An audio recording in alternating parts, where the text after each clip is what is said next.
नमस्कार दोस्तों, हमारे यूट्यूब चैनल एग्जाम लर्नर में आपका स्वागत है। दोस्तों, आज की इस वीडियो में हम लोग यूपी पीसीएस एग्ज़ाम 2022 और एलटी ग्रेड एग्ज़ाम के लिए जीएस टॉप 20 का ये 16वां सेट है। इसके पहले 15 सेट हल कराए जा चुके हैं, तो जो लोग नहीं देखे हैं चैनल के प्लेलिस्ट में जाके आप वहां से सभी वीडियो को देख सकते हैं।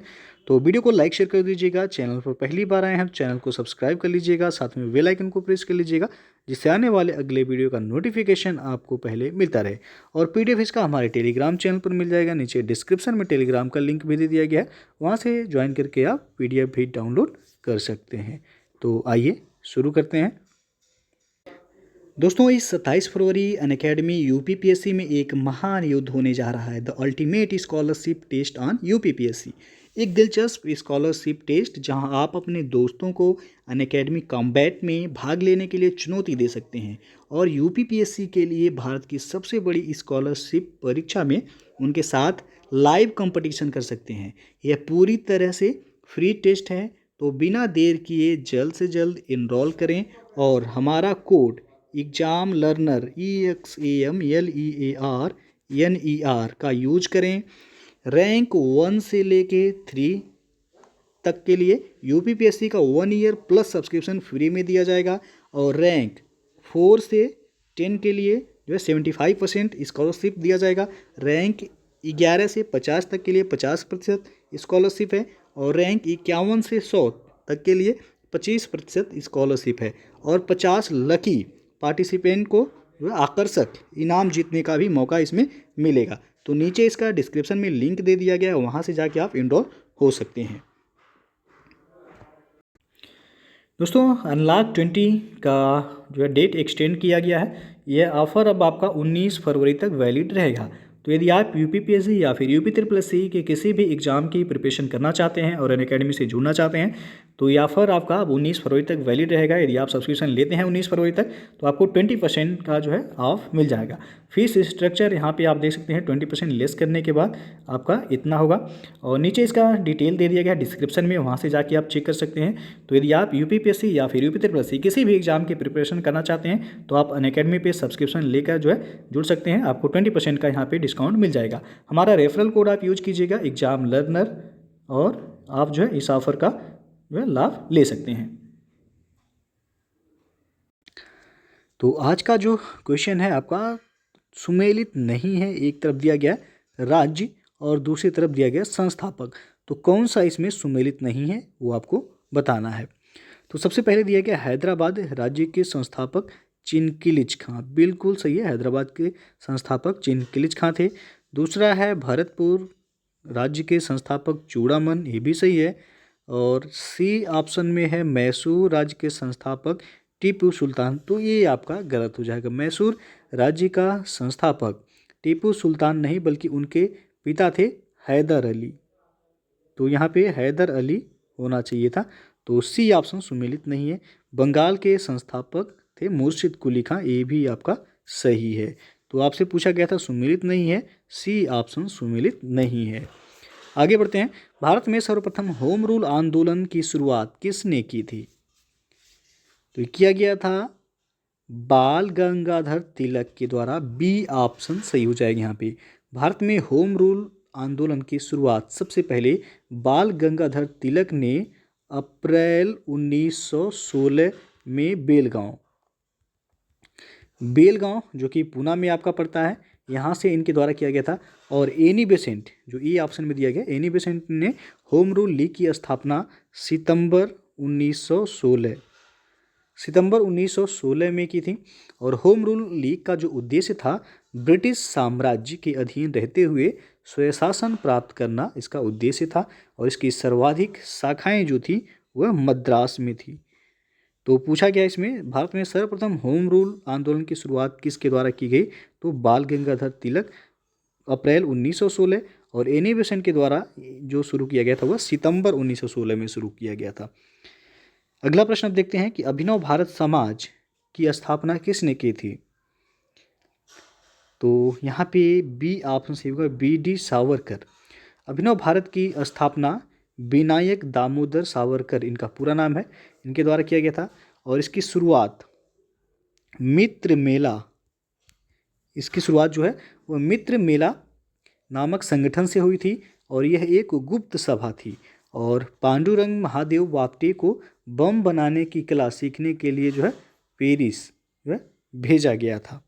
तो यहाँ पे जो है आपका बी ऑप्शन सही हुआ है। पूछा गया अभिनव भारत समाज की स्थापना किसके द्वारा किया गया, तो बी डी सावरकर के द्वारा। अगला क्वेश्चन अब है ऐतिहासिक पूना समझौता, जो कि आपका 1932 में हुआ था, पर भीमराव अंबेडकर के साथ निम्न में से किसने हस्ताक्षर किए थे। तो अंबेडकर के साथ मदन मोहन मालवीय ने हस्ताक्षर किए थे और यह समझौता गांधी जी और भीमराव अंबेडकर के बीच हुआ था 1932 में।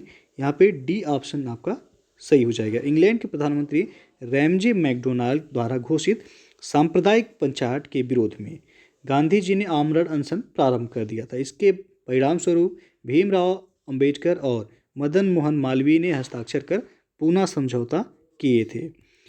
अगला प्रश्न है नेहरू लियाकत पैक्ट के विषय में निम्नलिखित कथनों पर विचार कीजिए। पहला दिया गया यह अल्पसंख्यकों की सुरक्षा से संबंधित एक संधि थी और दूसरा है नेहरू के मंत्रिमंडल के कुछ सदस्यों ने इस समझौते का विरोध किया था। तो उपयुक्त में से सही कथन है कौन सा, तो यहाँ पे पहला और दूसरा दोनों सही है, इसलिए सी ऑप्शन सही हो जाएगा। 1 और 2 दोनों। नेहरू लियाकत समझौता भारत और पाकिस्तान के प्रधानमंत्री के बीच अल्पसंख्यकों की सुरक्षा को लेकर हुआ था और इस समझौते के विरोध में 2 कैबिनेट मंत्री, एक थे श्यामा प्रसाद मुखर्जी और दूसरे थे केसी नियोगी, ने मंत्रिमंडल से जो है त्यागपत्र दे दिए थे। तो यहाँ पे आपका दोनों ही कथन सही हैं। अगला प्रश्न है महाद्वीपों के उच्चतम बिंदुओं के संदर्भ में निम्नलिखित में से कौन सुमेलित नहीं है। तो इसमें पहला जो दिया गया किलिमंजारो पर्वत दक्षिण अमेरिका, तो ये आपका गलत है। किलिमंजारो पर्वत है अफ्रीका में, अफ्रीका महाद्वीप में। तो ये ऑप्शन जो है आपसे पूछा गया कौन सुमेलित नहीं है, तो ये ऑप्शन सुमेलित नहीं है। मैकिनले पर्वत उत्तरी अमेरिका में है। एल्ब्रूस ये आपका यूरोप का है।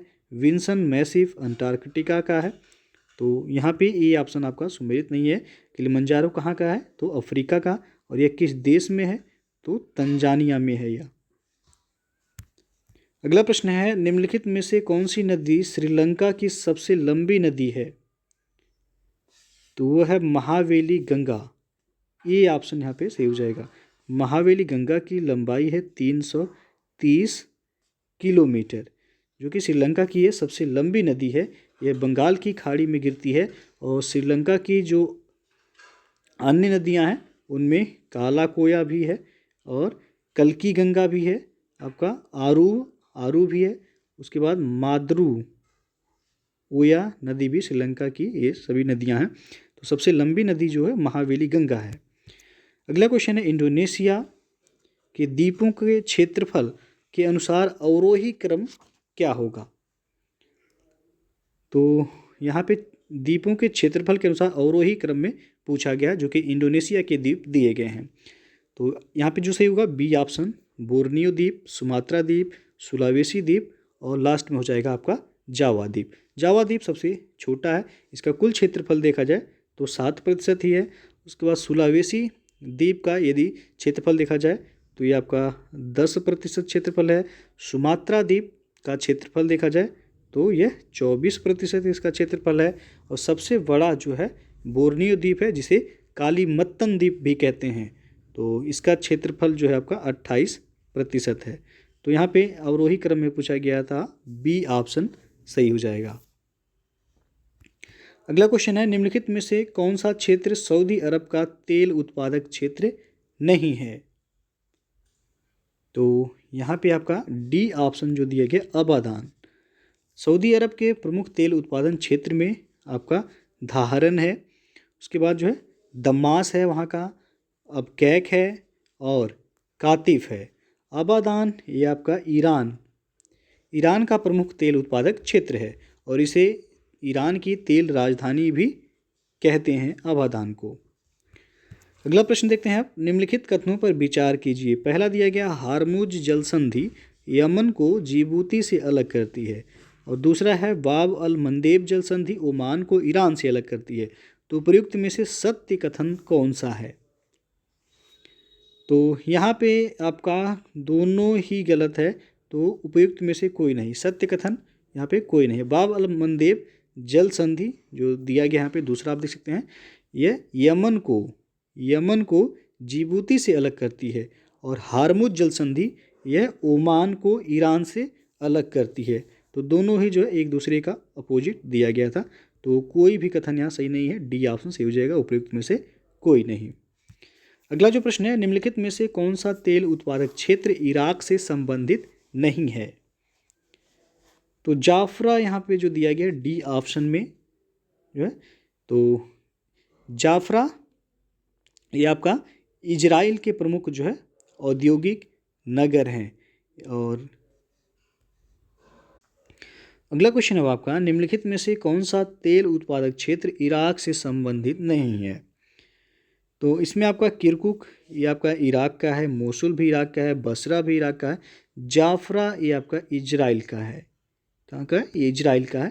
तो यही ऑप्शन यानी कि डी ऑप्शन सही हो जाएगा आपका।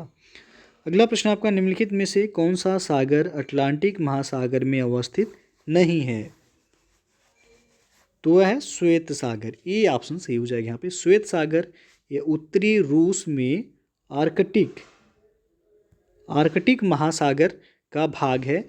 बाल्टिक सागर हो गया उत्तरी सागर, और आयरिश सागर ये अटलांटिक महासागर के भाग हैं। तो यहाँ पे ए ऑप्शन सही हो जाएगा आपका।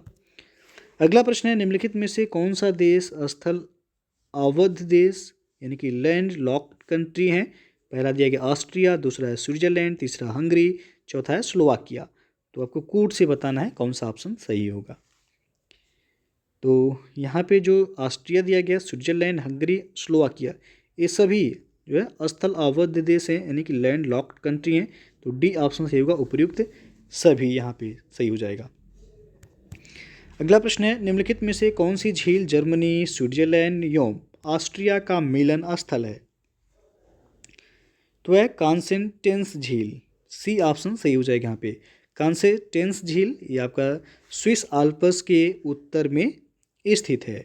यह झील जर्मनी, स्विट्जरलैंड एवं ऑस्ट्रिया का मिलन स्थल है यह। तो सी ऑप्शन यहाँ पे सही हो जाएगा। अगला क्वेश्चन है, झील एवं उनसे संबंधित देशों के संदर्भ में निम्नलिखित में कौन सुमेलित नहीं है? तो इसमें सी ऑप्शन जो दिया गया है वालाटन झील जर्मनी, ये आपका गलत हो जाएगा। वालाटन झील कहाँ का है? तो ये हंगरी का है, ना कि जर्मनी का। बाकी जो है जो यूरोप की जो प्रमुख झीलें हैं उनमें आपका ओनेगा झील पूछा जाता है। ओनेगा झील तो ये आपका रूस में है। उसके बाद जो है एवरन झील इटली में है, बिल्कुल सही है। उसके बाद वेनर झील ये आपका स्वीडन का है। और एक पूछा जाता है आइसेल झील, तो यहाँ पे आप देख सकते हैं नीदरलैंड में है। और जो आपका वेटर्न झील या वेरनन झील यहाँ दिया गया, इसे वेटर्न झील भी कहते हैं, वेटर्न झील तो ये आपका स्वीडन का है। और जो है बालाटन झील जो है आपका हंगरी का है। तो सी ऑप्शन यहाँ पे सुमेलित नहीं है। अगला प्रश्न है, नदियों की लंबाई के अवरोही क्रम में गोदावरी, कृष्णा, नर्मदा एवं महानदी का सही अनुक्रम कौन सा होगा? लंबाई के आधार पे जो है यहाँ पे पूछा गया है। तो सबसे पहले यदि गोदावरी नदी की लंबाई की बात करें तो 1465 किलोमीटर है गोदावरी नदी की लंबाई। उसके बाद आपका यदि कृष्णा नदी की बात करें तो यह 1400 किलोमीटर कृष्णा नदी की लंबाई है। पहला हो गया गोदावरी, उसके बाद कृष्णा नदी की लंबाई है 1400 किलोमीटर। फिर जो है नर्मदा नदी, तो यहाँ पे डी ऑप्शन जो है सही होगा। नर्मदा नदी की लंबाई जो है 1312 किलोमीटर है नर्मदा नदी। और महानदी की लंबाई है 851 किलोमीटर, यह है महानदी की लंबाई। तो आपसे जो है अवरोही क्रम में पूछा गया है, तो डी ऑप्शन यहाँ पे सही हो जाएगा, गोदावरी, उसके बाद कृष्णा, फिर नर्मदा, फिर जो है महानदी। अगला जो प्रश्न है, ताप्ती नदी का बेसिन निम्नलिखित में से किन राज्यों में है? पहला दिया गया मध्य प्रदेश, दूसरा है कर्नाटक, तीसरा गुजरात, चौथा है महाराष्ट्र। तो कूट से बताना है कौन सा विकल्प सही हो जाएगा यहाँ। तो यहाँ पे पहला, तीसरा और चौथा कर्नाटक नहीं होगा, तो सी ऑप्शन सही हो जाएगा, 1, 3 और 4। ताप्ती नदी का उद्गम मध्य प्रदेश के बैतूल जिले में सतपुड़ा की पहाड़ियों से होता है। ताप्ती नदी का जो है, यदि स्टेट पूछा है कहाँ से इसका उद्गम होता है तो मध्य प्रदेश के, और जिला पूछा है तो बैतूल जिले में सतपुड़ा की पहाड़ियों से इसका उद्गम होता है। यह नदी भ्रंश घाटी में बहती है तथा अरब सागर में यह गिरती है। यह नदी नर्मदा नदी की ही तरह एस्चुरी का निर्माण करती है और ताप्ती नदी का बेसिन जो है मध्य प्रदेश, गुजरात एवं महाराष्ट्र राज्य में विस्तृत है, कर्नाटक में नहीं है। तो 1, 3 और 4 यानी कि सी ऑप्शन यहाँ पे सही हो जाएगा। क्वेश्चन एक और बनता है कि कौन सी ऐसी नदी हैं जो कि भ्रंश घाटी से होकर के प्रवाहित होती हैं यानी कि बहती हैं। तो नर्मदा और ताप्ती दो ऐसी नदियां हैं जो भ्रंश घाटी से होकर के यह बहती हैं और यह डेल्टा का निर्माण न करके एस्चुरी का निर्माण करती हैं यानी कि ज्वारनदमुख का निर्माण करती हैं ये। अगला प्रश्न है, बराक नदी का उद्गम स्थल है। तो मणिपुर पहाड़ी से होगा, बी ऑप्शन यहाँ पे। बराक नदी मणिपुर पहाड़ी से निकलकर मिजोरम, असम और असम में बहती हुई जो है ये बांग्लादेश में प्रवेश करती है। तो बराक नदी का उद्गम पूछा गया, मणिपुर पहाड़ी से होगा, बी ऑप्शन। अगला क्वेश्चन है, निम्नलिखित कथनों पर विचार कीजिए। पहला दिया गया है यहाँ पे, ब्रह्मपुत्र नदी को तिब्बत में यारलुंग जांगबो नाम से जाना जाता है। दूसरा है, ब्रह्मपुत्र नदी भारत में दिबांग नाम से प्रवेश करती है। तीसरा है, जिया, भरेली, कामेंग, धनसिरी, संकोश नदियाँ ब्रह्मपुत्र की सहायक नदियाँ हैं। तो उपयुक्त में से सत्य कथन कौन सा है? तो सत्य जो है यहाँ पे केवल तीसरा है, पहला दूसरा तो गलत है। तो बी ऑप्शन सही होगा, केवल 3 जो है वह सही है आपका। तिब्बत से निकलने वाली यारलुंग जांगबो नदी को भारत में ब्रह्मपुत्र नदी के नाम से जो है जाना जाता है और यह तिब्बत के आंगसी ग्लेशियर से निकलती है। ब्रह्मपुत्र नदी को तिब्बत में सांगपो, क्या कहता है, तिब्बत में से सांगपो के नाम से जाना जाता है। और ब्रह्मपुत्र नदी भारत में अरुणाचल प्रदेश में दिहांग नाम से प्रवेश करती है, ना कि दिबांग। ये दिहांग नाम से प्रवेश करती है। तो पहला और दूसरा तो गलत है। तीसरा जो दिया गया है इसमें जो ब्रह्मपुत्र की सहायक नदियां हैं जिनमें आपका जयमोली नदी है, तीस्ता नदी है, कामेंग है, सुबनसिरी है, दिहांग दिबांग नदियां हैं, धनसिरी नदी है, जिया भरेली नदी है, संकोश और लोहित नदी भी जो है ब्रह्मपुत्र की सहायक नदी है। तो तीसरा तो आपका सही है, तो बी ऑप्शन सही होगा यहाँ पे, केवल 3 वह सही है। अगला प्रश्न है, गोदावरी नदी का अपवाह किन राज्यों में है? पहला है तेलंगाना, दूसरा छत्तीसगढ़, तीसरा झारखंड, चौथा कर्नाटक, पांचवा महाराष्ट्र और छठवां दिया गया पुदुचेरी। तो कौन सा ऑप्शन यहाँ सही होगा? तो यहाँ पे जो दिया गया झारखंड, यही आपका जो है, यानी गोदावरी नदी का अपवाह झारखंड में नहीं होता है, बाकी यहाँ जो दिया गया तेलंगाना में भी, छत्तीसगढ़ में भी, कर्नाटक, महाराष्ट्र और पुदुचेरी। तो 1, 2, 4, 5, 6 यानी कि सी विकल्प यहाँ पे सही हो जाएगा। गोदावरी नदी का उद्गम महाराष्ट्र के नासिक के त्र्यंबकेश्वर पहाड़ी से होता है और यह प्रायद्वीपीय भारत की सबसे लंबी नदी है। अब इसकी लंबाई आपको पहले बताई गई है, कितना, 1465 किलोमीटर इसकी लंबाई है। और गोदावरी नदी का अपवाह क्षेत्र देखा जाए तो महाराष्ट्र और तेलंगाना, आंध्र प्रदेश, मध्य प्रदेश, उड़ीसा, छत्तीसगढ़, कर्नाटक तथा पुदुचेरी में है और ये झारखंड में प्रवाहित नहीं होती है, इसलिए तीसरा यहाँ पे नहीं होगा।